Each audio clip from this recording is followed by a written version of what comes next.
Hey guys, and welcome back to this channel. In this video I'll be showing you how you can change like your Pinterest account settings. And to do that, you're just going to click on the profile icon on the bottom, sort of to the right, so the fifth icon, this one, and select the three dots on the top right corner. Go and press settings and click account settings. And here you can change your email, password, country or region, your gender, age.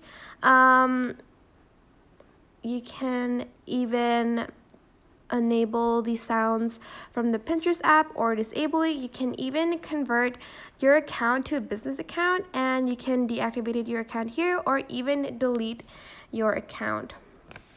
Here you can convert to a business account. You're just going to press convert, but I'm not going to do that.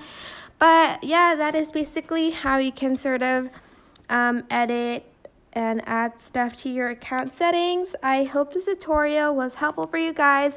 Don't forget to like, comment, share, and also subscribe to this channel if you haven't done that. If you have any questions, just leave it in the comment section down below, and I will try my best to answer them all. Thank you so much for watching. Bye!